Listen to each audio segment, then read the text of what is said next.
And so questions, yes, one or two questions. Okay, Emila. Geshe, sorry, Geshe, maybe I have another question if I can do it. Okay.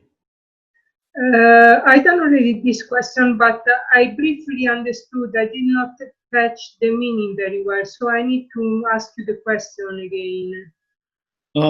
Which is the relationship between the Four Noble Truths and the Four Buddhist Seals? Four Noble Truths and? Four Buddhist Seals. Four seals of the Buddha's teaching. Yes, exactly. Okay. So basically, we see that the four seals, the first one is all composite things impermanent. Yes. All contaminated things are suffering nature. Mm-hmm. So there, what we do is that the suffering, the Four Noble Truths. The first one has 4 parts, 4. The second one is 4. Third one 4. 4 is 16. Yes. These are known as 16 aspects of the Four Noble Truths. So the first one, which is suffering, has 4: impermanent, suffering, impurity, selflessness. So in other words, all the four seals, particularly the first 3, they go into the truth of suffering. And then the last one, transcending sorrow is absolute peace, that goes to the number 3, truth of the cessation of suffering. Mm-hmm. That is the last seal. Transcending sorrow is absolute peace. That goes under the seal number, the Noble Truth number 3. Okay, so they are strictly related. That's the answer. Yeah. Yes, and is there a valid connection that we can realize the 4 Buddhist seals and the Four Noble Truths all together? Say it again. Is there a valid connection that we can realize them together, all together? So basically, we study them separately. 4 seals, it has its own, the ways and means to benefit us. Then Four Noble Truths, it has its own ways and means to benefit us. And there is also what is known as 4 mindfulnesses. The practice of the 4 mindfulnesses. Also, again, there's one set. And then gradually your understanding will become so good that all these things, you can fit them together. This is what we have to do later on. First, we have to study them separately. Mm-hmm. Yeah. So the 4 mindfulness you fit with the 4 seeds and the 4 Noble Truths all together? Not together. We have to understand them in different contexts. So 4 mindfulness, body to be impure, feeling to be suffering, the mind as impermanent, phenomena to be selfless nature. Mm-hmm. Again, it's very similar. Very similar. It is like, the same concept applied in different ways. Okay, thank you, Geshe. Welcome. Thank you very much. Welcome. Okay, the Emila. Yes, Geshe, yes. Sorry, Geshe. Okay, Emila. Hi, Geshe. Geshe, when you talk about ways to change the lenses, and a few years back, I heard a teacher, a Western teacher, Buddhist teacher. He was telling us that if people abuse you verbally, or if you were treated like a doormat, just ignore, not to bother. And since I heard that, it's been some kind of contemplation. I don't really, personally, I don't agree with that. and listening to Geshe talking about the lion, it seemed to me that to be a lion is to actually transform in the sense of not feeling anger, but to act upon it.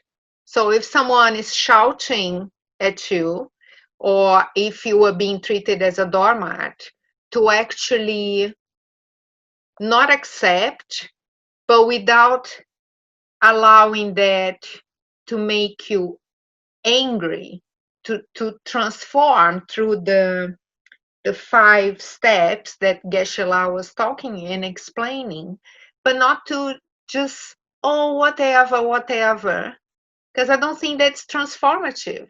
It's just, so what would Geshe say about that, please?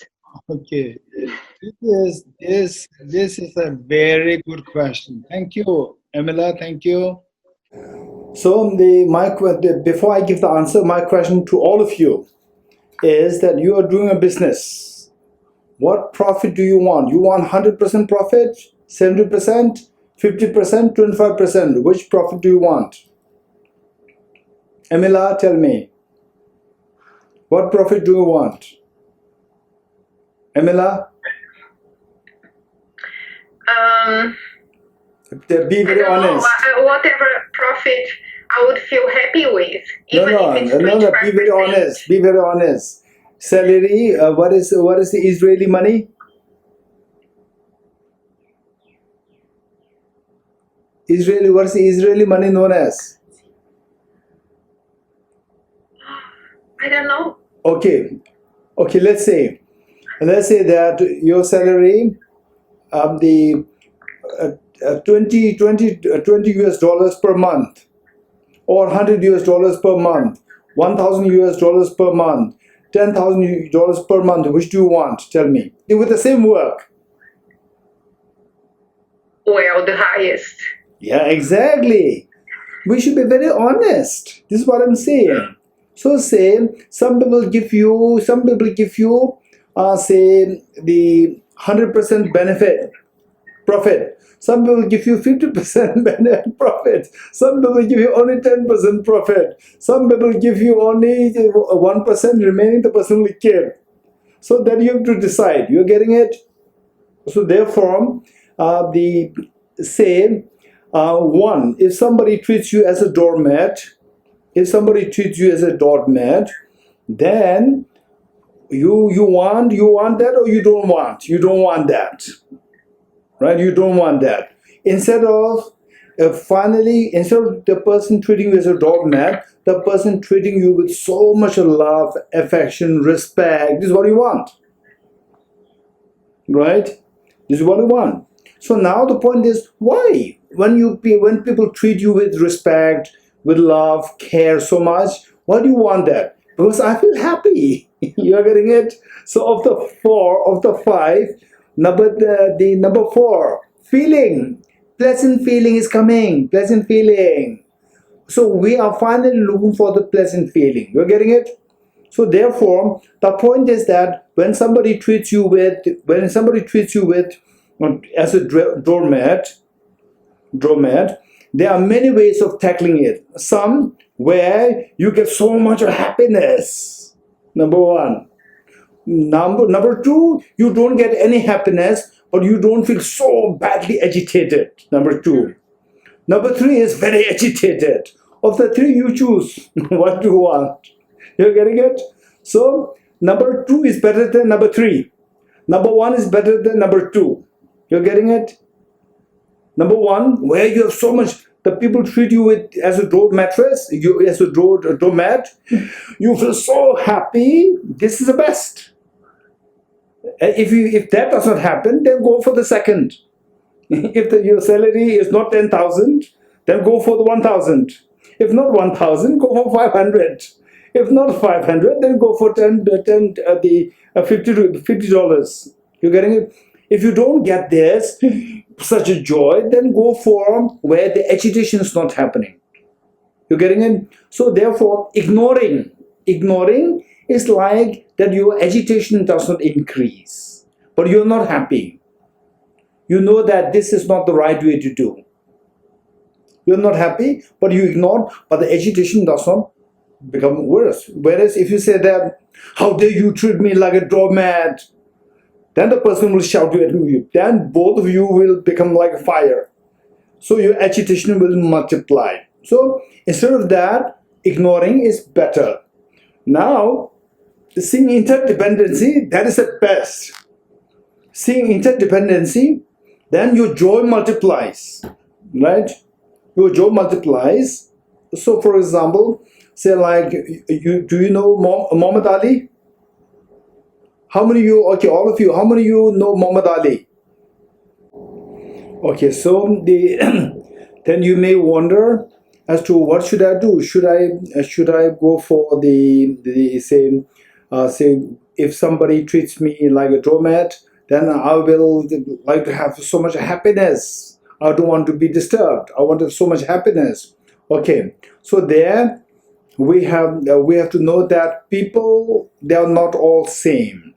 People are not same. I will give you one example of a very delicious, say the mango tree, or a mango tree, very delicious mango tree.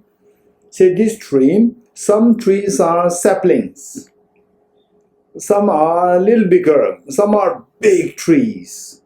So say when you're a sapling, don't think that I want the big trees with so many mangoes there. Don't think like this. You're a sapling, be in the fence. Be in the fence, because the cows can come and eat you up. You say, I want to help others, I want to give mangoes to others. Cow will come, and then you come, cows will come and eat you up, finish, no mangoes. So some people, they are like saplings. Some people, they are like little taller trees. Some people like a very strong tree. You have to know what you are. Then accordingly, if you are very strong, then you can be, say some people treat you as a doormat. You can see that as a great opportunity for your happiness to grow. And some people just ignore for some who are not so mature, and some who are totally mature, who are totally not mature. Make sure that you don't meet with these people. So there are various levels, but everyone has the ability. If they train, then everybody has the ability to go from gate, para samgate, boriswa, junior school, high school, college, university, professor. Everybody has the capacity to become like that. So we have to train, and eventually we will reach to a level. If you train, if you don't train, then even if you become so old, nothing will happen. If you train, as you grow older, your experience will become richer, to the extent that one day you will be amazed. Somebody treats you like a doormat, then you will feel even more happy. Okay, this I will share a little bit about it later. Continuation from where we left the first session. So what we learned is that the 5 mental functions, finally what we're looking for, the fulfillment. We speak about the inner fulfillment. Inner fulfillment is the feeling of ease, pleasant feeling, pleasant, stable, pleasant feeling, which is of the 5 is number 4, the pleasant feeling. So we see that this pleasant feeling is given rise to by the discrimination, positive discrimination, correct way of discrimination, where when the discrimination goes wrong, the feeling is unpleasant. When the feeling is unpleasant, consequences you push, then the fights happen, conflicts happen. Whereas a feeling, when the discrimination is correct, proper discrimination, then the feeling is pleasant. With a pleasant feeling, then the intention will embrace everybody. Harmony, friendship, and the unity, everything will happen. So this is where we left. So now the question is how to change this discrimination. This is what we are talking about. Okay, so because the discrimination plays a very important role, from this discrimination, what we see is that, oh, this is bad, this is good. We see things as so independently real, like in the dream. In the dream, say when we see a ghost in the dream, oh, there's a ghost there. We see it as real. We see the dream ghost as real, but in actuality, it is not real. Likewise, say what is good and bad, they're all relative. They're all relative. There's nothing really there as absolutely good or absolutely bad. Okay, so we learn about meditation. There are two kinds of meditation. Most of you must be already aware of that. Two kinds of meditation: analytical meditation and single pointed meditation. There are two kinds of meditation. And why we need the two kinds of meditation is that, finally, each one of us, whether we are boys or girls, there's no difference. Male, female, educated, non-educated, believer or non-believer, there's no difference. We all have the seed of perfection within us. We all, whether you're Christian or Muslims or non-believers, Jews, Buddhists, Hindus, Jains, it doesn't matter. Everyone, even non-believers, they also have the seed of perfection. This is not exaggeration. This is the reality. Boys, girls, there's no difference. It's not that the boys, they have a greater potential. No, everyone has the same potential. This is reality. And this seed of perfection is within us, but this seed of perfection, it is like gold. Is a gold mixed with the mud. The purpose of the gold is to glow, but when mixed with the mud, it does not glow. So ordinary people will think that there's no gold there because then nothing glows. But the gold experts like Buddha, they know that there's a gold there. There's gold there, whether you're a believer or non-believer, Buddhist, non-Buddhist, boy, girl, it doesn't matter. There's gold there. This gold is mixed with the mud. So the mud must be removed. Mud, the mental defilements must be removed. So what is this mud? This is the metaphor, the mud which blocks, which obscures this gold inside. So this mud is the metaphor for ignorance. One, ignorance, not knowing the interdependency. When we don't see the interdependency, we are ignorant of the interdependency, then this gold inside will be blocked from glowing. So so this is how it is. Now our job is to remove this ignorance. Remove this ignorance by introducing the light of the wisdom of interdependency. So as the light of the wisdom of interdependency, when that is more and more bright, then the darkness of the ignorance will go away and the gold inside will come out and it will start to glow. So this light of the wisdom, which should help us to remove the darkness of our mind, this light should have two qualities. One is that this light must be very bright. If the light is very feeble, then we cannot use it to read books. You cannot use it to read books. The light must be very bright. Then the number two is that not only the light is very bright, even if the light is very bright, but if the light is flickery like this, again you cannot read books. So light must be very bright and the light must be very steady. Likewise, this wisdom, the light of the wisdom, must be very bright. This brightness will be given by the analytical meditation. And this light of the wisdom must be very steady. That is given rise to by this single pointed meditation. Okay, now to bring the brightness of the light, which is the analytical meditation, for this to make this wisdom very bright. So there are various levels of doing that. One of which is the wisdom to know the composite things as impermanent. If seeing composite phenomena as impermanent is the wisdom. Seeing the composite phenomena as permanent is ignorance. And Seeing the composite phenomenon is permanent creates so much a problem. I'll give you one example. If you have your new car, say if you buy a new car, Mercedes-Benz or Rolls-Royce, new car, road is the same. So with the road, some drunk people, they also drive. So your car will hit. Then when the scratch happens to your car, the scratch happens to your heart.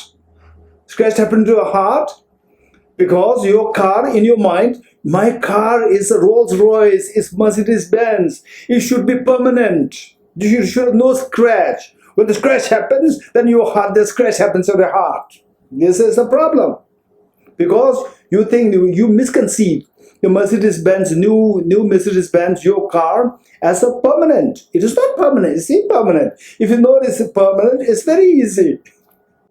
So Tibet House, we have a new car. Tibet House. Tibet House, Delhi, we have a new car. And I was telling the car driver, he's very careful. Very careful. He looks after the car as though like his own child. And then one day what happened was that a few months ago, another car hit it and there was a dent. And he was so worried. Geshe-la will shout at me. He will fire me. And he said that Geshe-la, there was a dent created by another car. I did not do anything. So I teach all composite things are impermanent. I teach that. I said, okay. And then today, after many months, then this dent was not fixed. Dent was a little rusted. It's a very brand new car. It was really rusted. And I looked at it and I saw the dent there. It's a new car, but there was a dent there. And then I got into the car and I felt so relieved that now I don't have to worry about the car anymore. It's already dented. It's already impermanent. I was so happy. Now I don't have to worry anymore. Otherwise, it's every day is new. I always have to worry. Anytime it can hit, another car can hit and get it. Now I'm not worried. All composite is impermanent.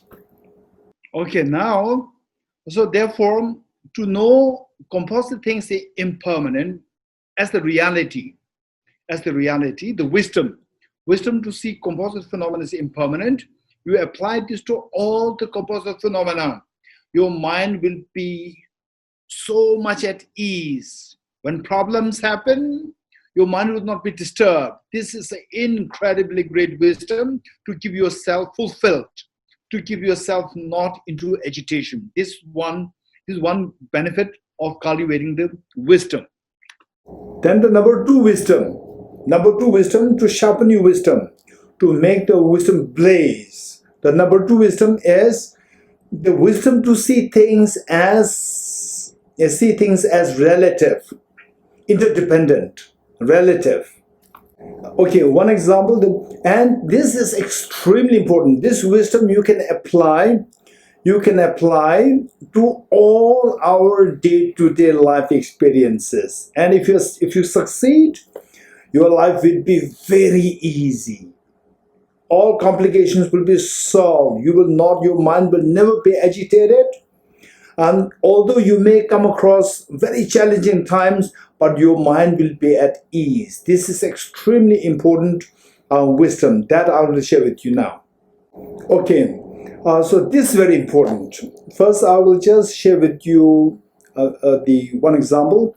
Let's say that somebody tells you in person, not in public, in person that you are a very selfish person. What is your reaction? You'll be very unhappy. And then in public, he never tells you that you are selfish. In public, he just keeps you as a normal person. But for other people, he tells other people that you are very selfish in public. Then you will be so happy that, wow, he's being so kind.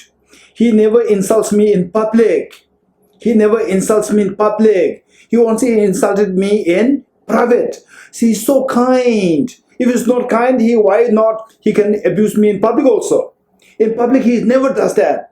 He's so kind. Kind means you have a pleasant feeling coming. Okay, so now why you start to feel, initially you are so upset to see that the person tells you that you are very selfish. Then in public, the person never tells you that you are selfish. So the next time the person tells you in person that you are very selfish, you'll feel so grateful. Wow, he's so kind. Look, again, when I'm in private, again he tells me. In public, he will never tells me that. Wow, he's so kind. This is amazing. Now, first moment you're upset, now you're very happy because you can see the relativity as compared to abusing me, insulting me in public.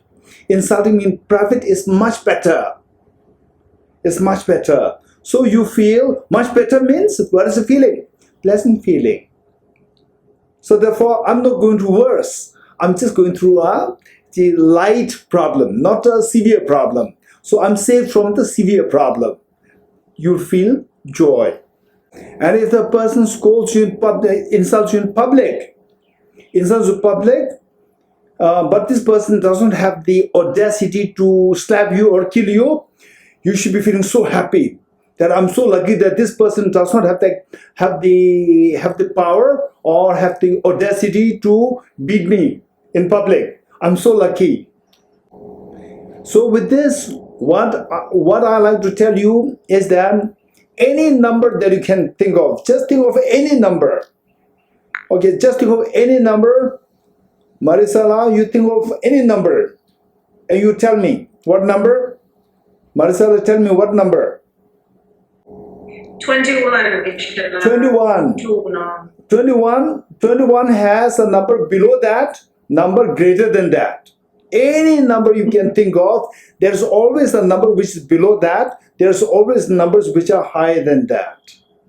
Any situation that we are in, there are some worse situation than you, and there are better situation than yours. This is the reality. So, say number 21, let's say suffering number 21 sufferings. 21 sufferings, if you can think about 30 sufferings, 40 sufferings, 50 sufferings more than 21 sufferings, I'm very lucky, I'm not going through 50 sufferings. But if you only see, oh, others have 19 suffering, 18 suffering, 5 suffering, 1 suffering, then you will be very upset. So, how to look at it? Do you look at it with the suffering? You look at it less suffering, more suffering? That is up to you. If you look at the less suffering, others with less suffering, you will be agitated. If you look at it with others with more suffering, you will feel calm. So, how you look at it is up to you. So, there's the reality is the interdependency. There is no absolute suffering. Okay, to know this concept so well, this is a very important concept. Many people say in Italy, say per month, like they sell every salary. What is every salary? Marisala, per month, what is every salary? An average salary, 1,200 euros. Okay, let's say 1,200 euros. This is average. But some people, they were so addicted to looking at people with 2,000 euros, 3,000 euros all the time. All the time. The person's never happy. And then one day he gets 2,000 euros, he will see somebody with 3,000 euros. When he gets 3,000 euros, he will see somebody running a business, CEO company, $1 million, the bonus every year, is never happy. So this unhappiness is a torture. Nobody tortured this person. Your failure, your ignorance to see the interdependency, that is the one which is torturing you. Some people, they are very smart. They know how to look at things comparing with the other side. That is, if your salary is 1,200 euros per month, then you received a call today by your manager saying, we are very sorry, your salary is cut to 1,000 because of the coronavirus. No work, company is going down. oh, I'm so lucky that there are so many people whose salary is zero now. They are being totally totally laid off, no job, no salary. So I'm getting 1,000, I'm so lucky.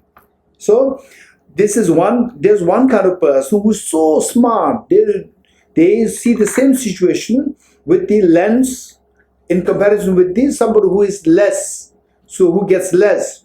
So there the person feels happy and calm. So now, when we talk about the relativity, there's one thing that we have to keep in mind. Because some people, then they will, okay, I'm so lucky now. Now I don't have to work so hard. Geshe told us we have to look at things relatively, right? I don't have to work hard, so I get only 1,000. And if I put little effort, I will get 2,000. But I'll not work because somebody who's getting less than that, I'm so happy. Then your mother says, no. You have very good degree. You are very competent. You must work harder. You can get 2,000. No. Don't look at higher. Look at lower. So I'm happy. If you say like this is the misuse of this concept. You don't understand the concept well. This is abuse of the concept. And I'll explain how. And then your son may tell you that, did you not attend the teaching organized by Marisa Tso Pema?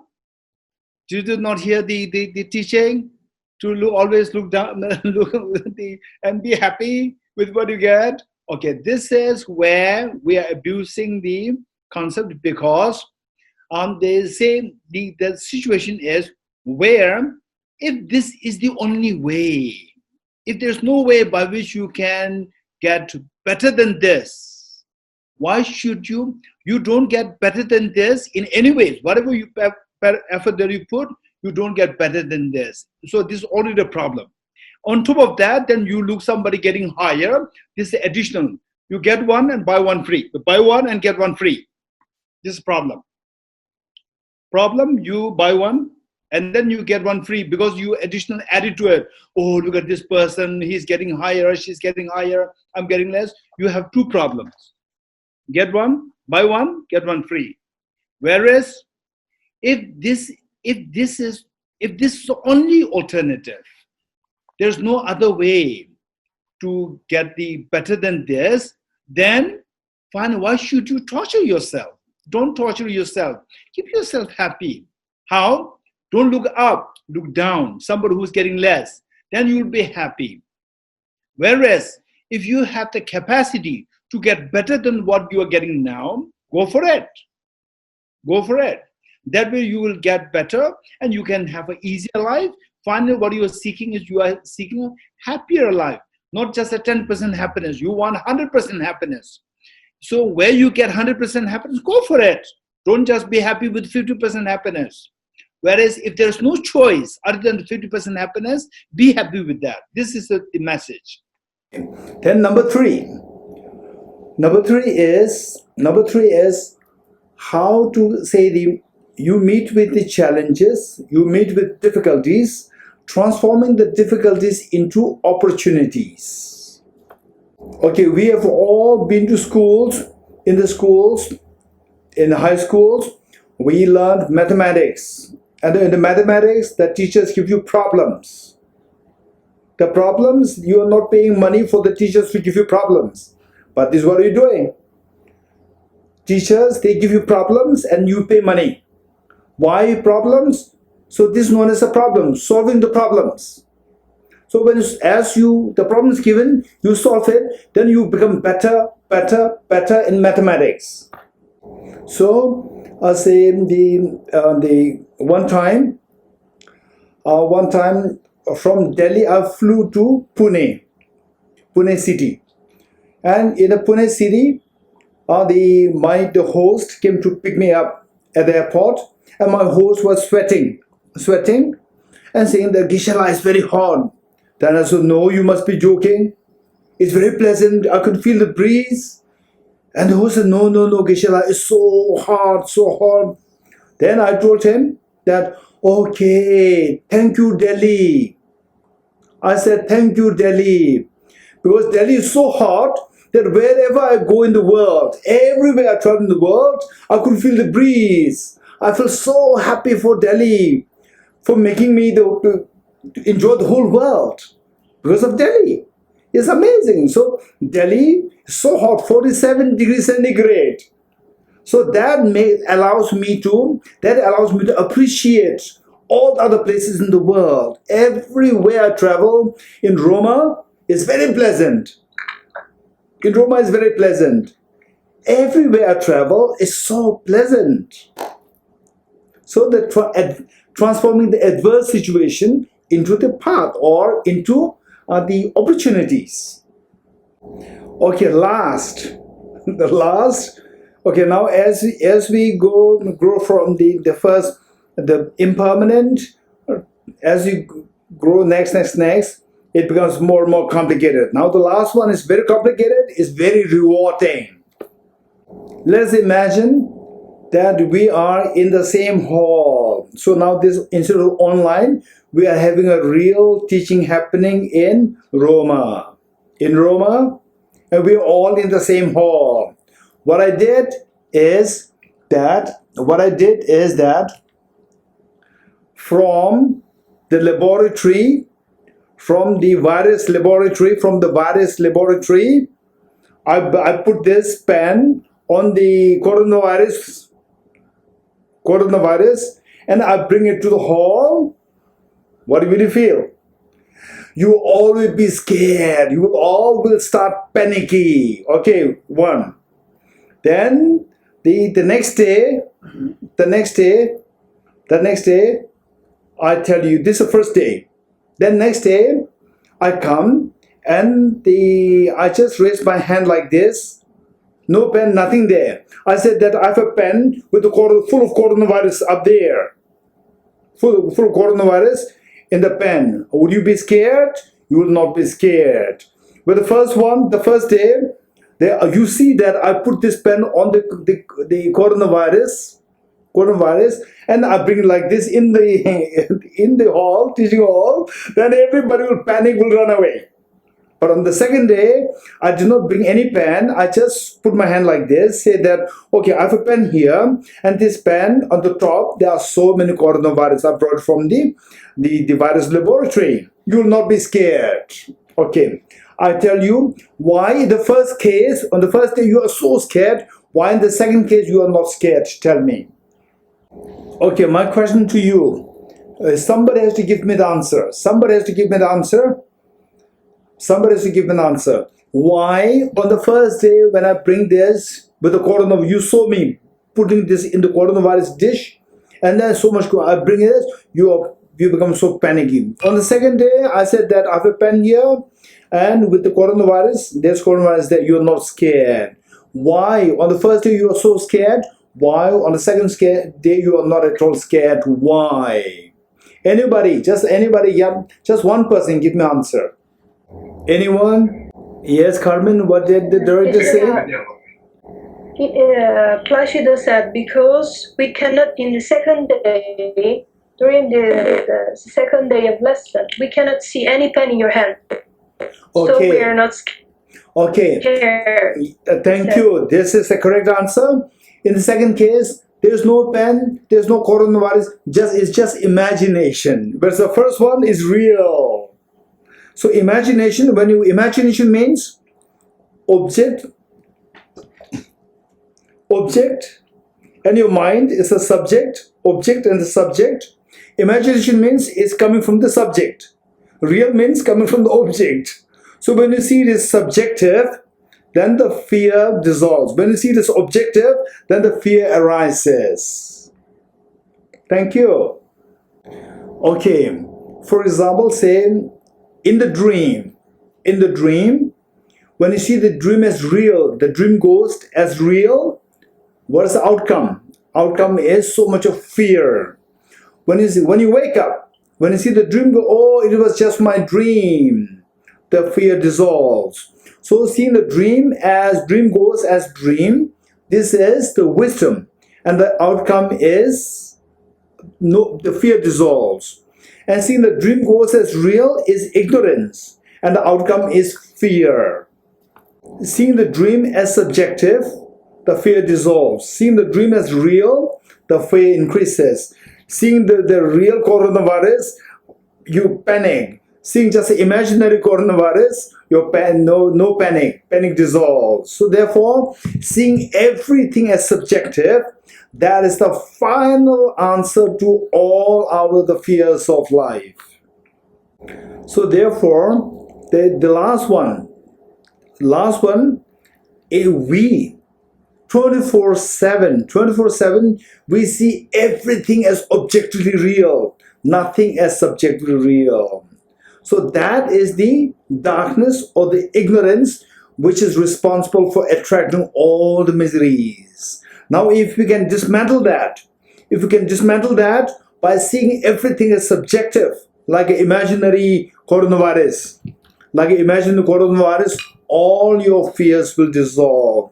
So this requires a lot of studies, and it is the Buddha Shakyamuni who on this earth, for the first time on this earth, taught this concept that everything is subjectively real, nothing is objectively real.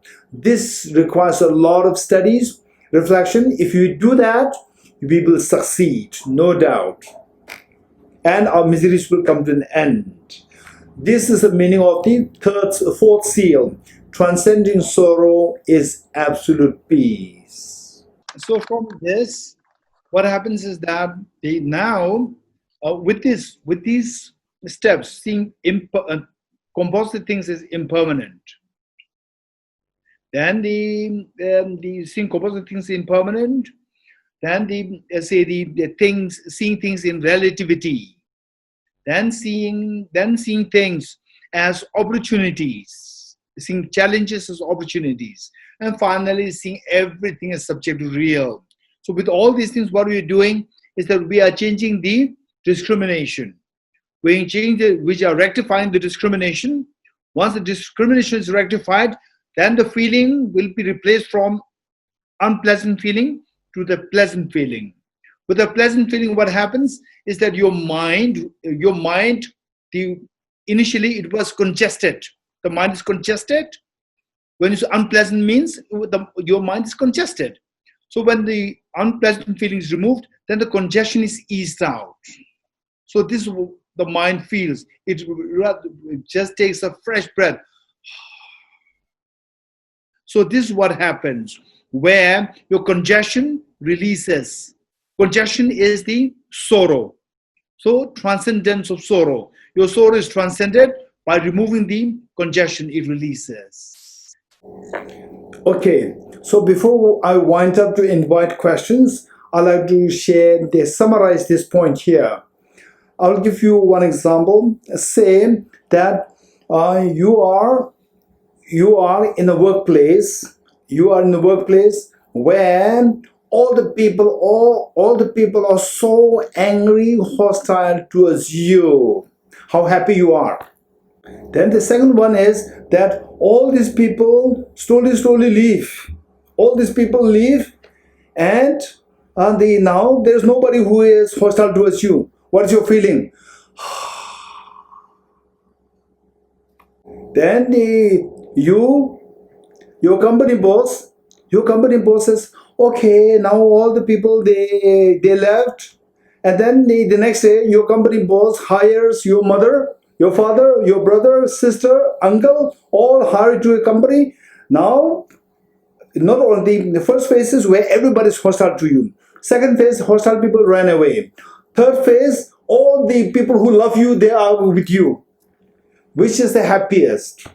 You want the third one. But thus far, what I've taught you thus far is you reach to the second level, where your misery is stopped. But your mind, you get the relief, but your mind does not get the exuding happiness. For the exuding happiness, you have to deliberately practice compassion, which is the Bodhisattva's path. So this connects us to the practice of unconditional compassion towards all beings, where your mind will exude with happiness. So that is the Bodhisattva path. And your mind will be freed from anxiety. Your mind will be freed from the miseries because of the wisdom of emptiness. And with compassion, your mind will exude with happiness. So you are free from all fears of life, and you have the infinite happiness. This is the practice of the Bodhisattvas.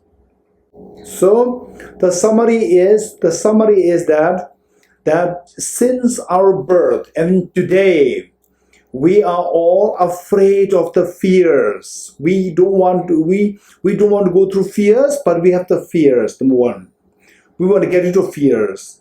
Number two, if you have somebody who loves you, you want to be with that person. For example, a young child wants to be with the mother all the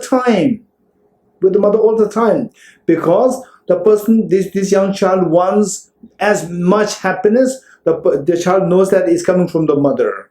So therefore, we are designed in such way with the aspiration, desire to get rid of the fears and to have the maximum happiness. If this happens, this is your ultimate goal. And now, from what we have learned today, is that to get rid of the fear is done by the wisdom, various levels of wisdom. And to have the maximum happiness, it is done by the unconditional compassion. So with these two practices intact, your final goal is accomplished, to get into all the fears and to have the maximum happiness. This is known as Buddhahood or full awakening. Okay, so that's it. Questions? Please, Mr. Khanna goes. I would like to add some 4 verses from Dhammapada, whatever Geshe is teaching. Yes. They are very beautiful verses, you know. Sabbe sankhara anichati, yada panyaye pasati atnibandhati dukhe. All composite phenomena, they are impermanent. One who understands with wisdom, that will be the beginning of the end of suffering. Then the third one is Sabbe dhamma anatati, yada panyaye pasati atnibandhati dukhe es mabu visuddhiya. He says that all the arisings, they are empty of, that means there is no independent existence. Once you realize that, that is the end of suffering. This is the path to purification. All this is, I will add, is easier said than done. So then, as he will possibly, Geshe will be teaching, he will be teaching Shil, Samadhi, Pragya. So that is both calm abiding and Vipassana. But this is a very beautiful teaching, sir. I must thank you for all your patience in explaining the fundamentals. Thank you, Mr. Khannaji. Thank you so much, Mr. Khannaji. Thank you, sir. Yes, Marisala. Our internet's really bad. I don't know. We got kicked off a couple of times, so I hope we'll stay till the end. During our lockdown, Geshe, I mean, we know everything's impermanent, et cetera, but, there was a little bit of agitation to see the streets completely empty. I mean, I don't know what it's like in India. In Italy, it was amazing. Not a car on the street, totally silent. It was a really big shock, So, I mean, I think at the beginning, maybe it's, it's normal that we're sort of misplaced, but as long as we don't lose our minds. I mean, we were able to contain it and then work on our minds and get back to normal. But I mean, at the beginning, sometimes we get kind of shaken up by these things. Is that? Okay, I'd like to give the response in 2 ways. Number one, how I look at it. So in Delhi also, it was really the traffic was blocked from everywhere, and the cars, you do not really find the cars in the worst of the lockdown period. So there, when I see that, instead of a shock or instead of the agitation, I feel so happy that thank you each and every one of you. Thank you each and every one of you. You follow the rules so well. So therefore, we are helping each other to stop the coronavirus. If the traffic is full, then people talk, coronavirus will really become uncontrolled. then I'll be dead. I'll be dead. Thank you so much. Thank you so much for not driving. Thank you so much for following the rules. Thank you so much. When you say thank you so much, what's the feeling? Pleasant feeling will come to you. No agitation. This is one way of looking at it.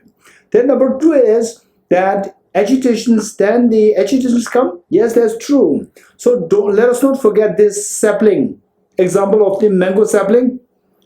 When we're mango sapling, keep in mind that, I learned about everything's relative, everything is coming from my mind, right? So that is when you grow to a very strong tree. When we are sapling, don't think that we are a big tree. Stay in the fence. Stay in the fence.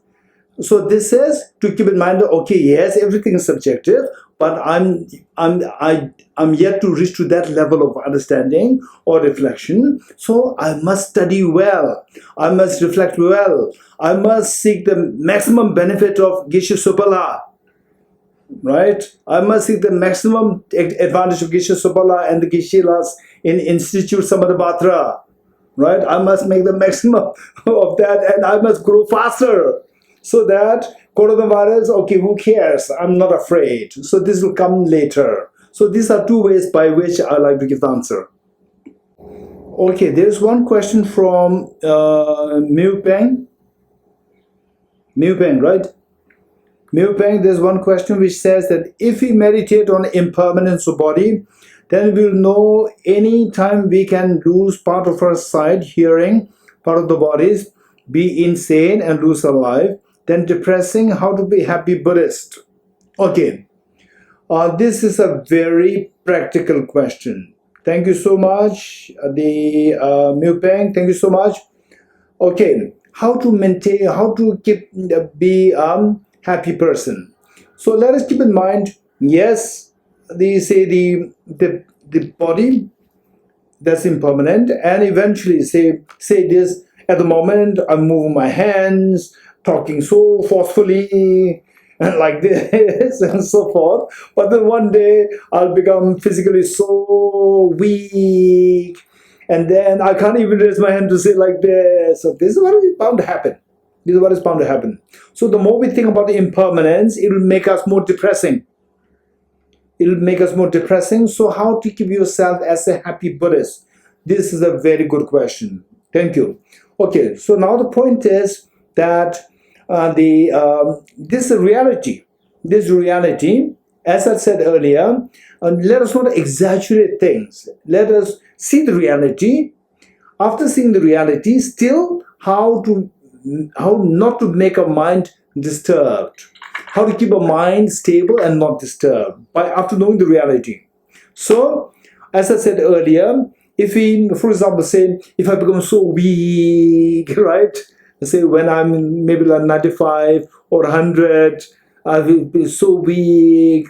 Then the Aki may be looking at me, Oppo Gishila, right? Okay, so then how I will think is that, oh look, now my body is impermanent. I'll not look at them. I will say that I'm so lucky. So many people, they died in their 20s.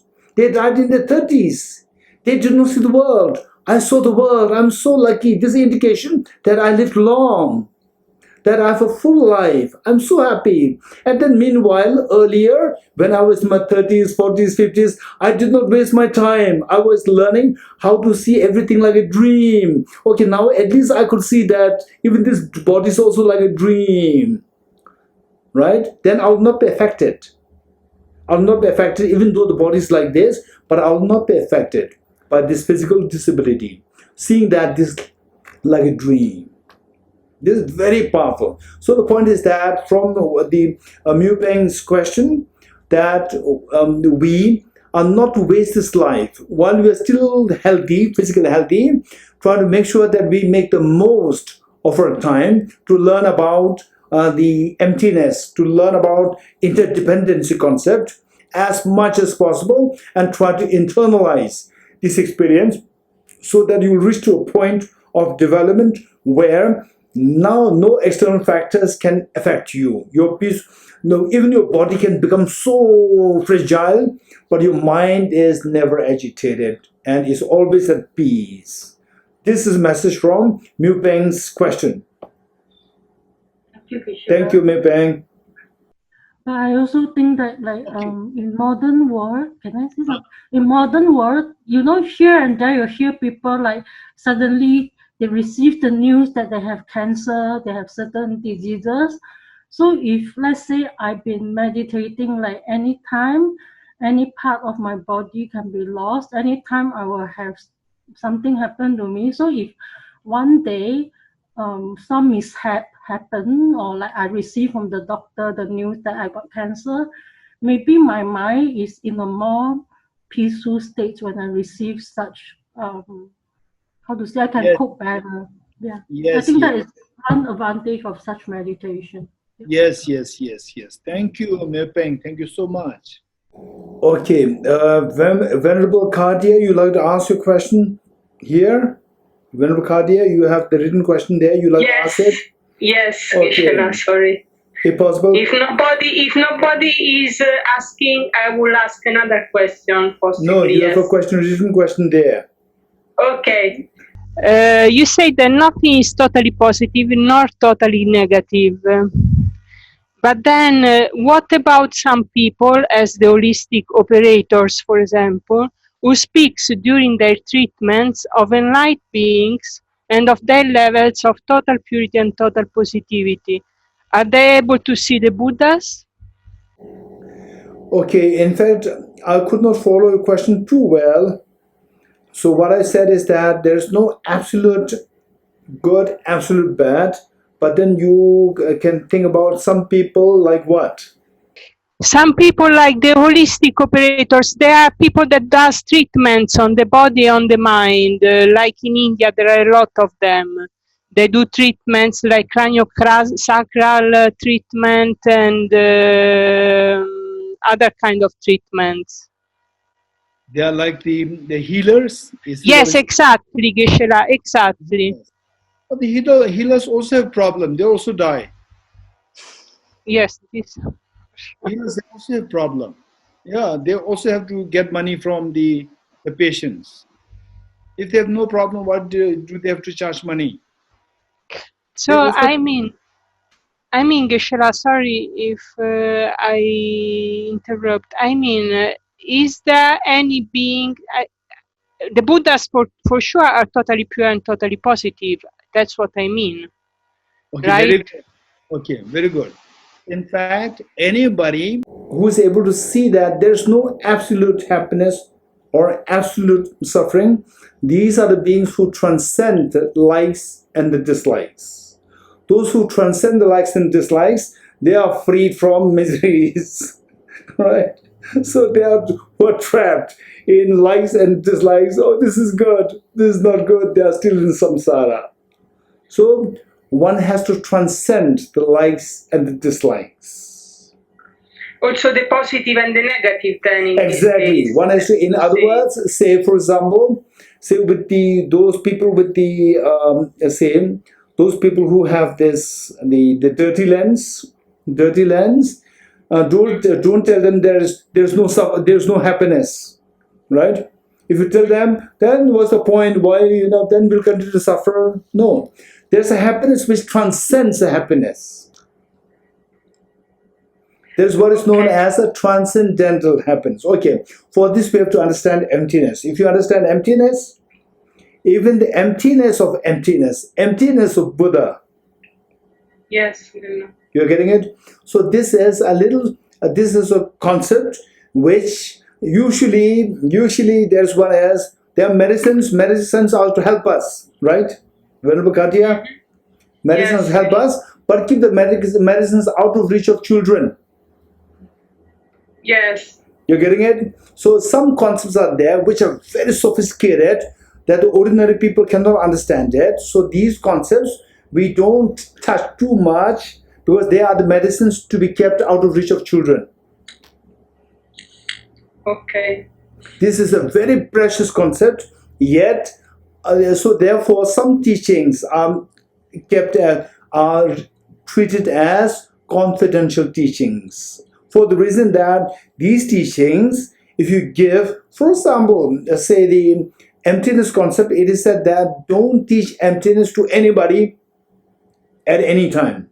Teach to only those people who are ready, number one. Number two, say the concept of the bodhicitta.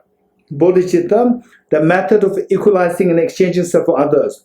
Even that concept, ordinary people cannot digest this. If you talk about it, many people say that this is totally stupid concept. So therefore, Bodhisattva Shantideva said that this is to be maintained confidential, because many people will not be able to understand what this concept well. So there are teachings which are to be taught only when somebody reaches to a level of maturation, to some degree of maturation. Only then when you teach, then they will say, wow, this is amazing. Right? So Venerable Katya, don't teach quantum physics to class 5 students. Sorry, Geshe-la? Don't teach quantum physics to the high school students. Okay. Geshe-la, just to make one point clear, are there levels of enlightenment? Because these people speak of levels of enlightenment. Are there levels? Those holistic operators speak of levels of enlightenment, different levels. Okay. So basically we say gate, gate, paragate, parasamgate, bodhiswa. So awakening, enlightenment is happening. First small, so waking up, deep sleep, then pushes you, then pushes harder, then you wake up. So there are various levels of waking up from the sleep. Likewise, the various levels of waking up from the sleep of ignorance is also there. There are various levels of enlightenment. Yes. Okay, thank you, Geshe-la. Welcome, Venerable Katya. Thank you, and long life, Geshe-la. Thank you. Any more questions? Geshe-la, the question is that she would like to know what is the difference between interdependence and arising dependence. What is the difference, she said.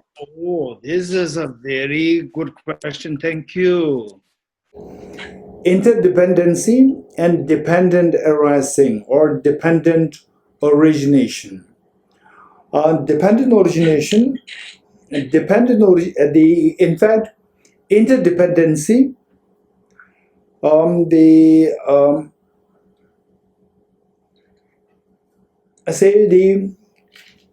interdependency is a part of dependent origination.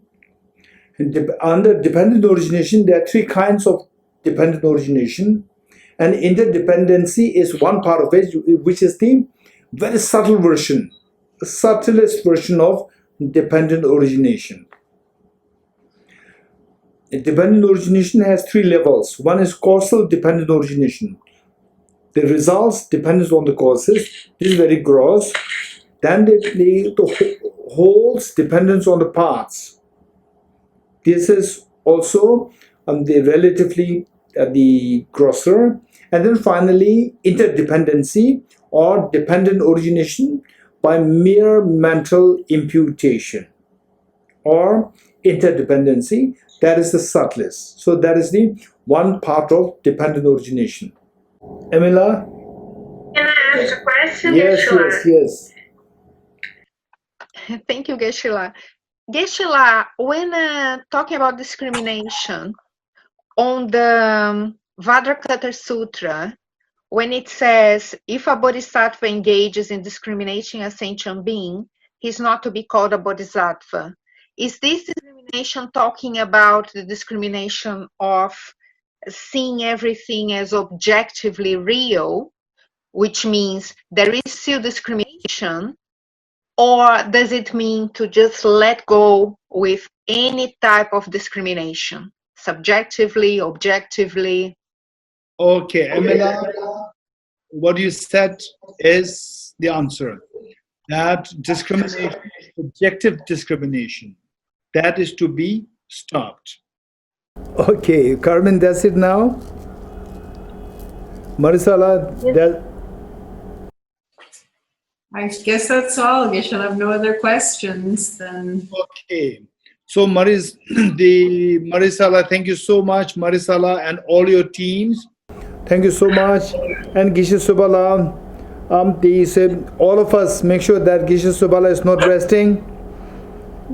Please let us keep Geshe Subala busy by requesting him to teach on emptiness, how everything is subjectively real.